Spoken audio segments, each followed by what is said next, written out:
আমি জামাত ইসলাম করি না, কিন্তু জামাত ইসলামকে সমর্থন করি, সাপোর্ট করি। বর্তমান প্রেক্ষাপটে জামাত ইসলামকে অবশ্যই আমি সাপোর্ট করি।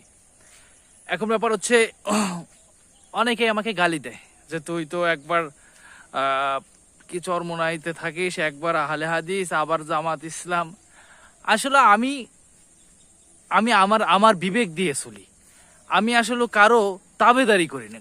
চরমোনাইতে আমি গেছি, আমি দেখছি চরমোনাই সম্পর্কে, আমি সালাফে সালেহিনদের মানহাজ দেখছি, আহলুল হাদিস দেখছি, তাদের মানহাজ মাসলাক ভালো, আমি সেটাকেই গ্রহণ করছি।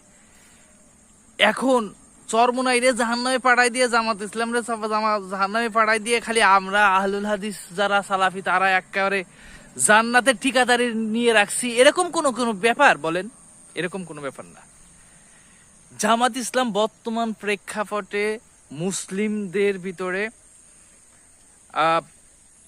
মুসলিম সমাজে তাদের একটা আধিপত্য বলেন, তাদের একটা পরিবেশ, তারা রাজনীতি করতেছে, ক্ষমতায় যাইতেছে, রাষ্ট্র পরিচালনা করতে চাইতেছে, তারা আলেম মানুষ, মানে আলেমদের ভিতরে হুজুরদের ভিতরে, ভালো মানুষদের ভিতরে রাষ্ট্র ক্ষমতায় যাবে, গণতান্ত্রিক পদ্ধতি হোক আর যে পদ্ধতি হোক।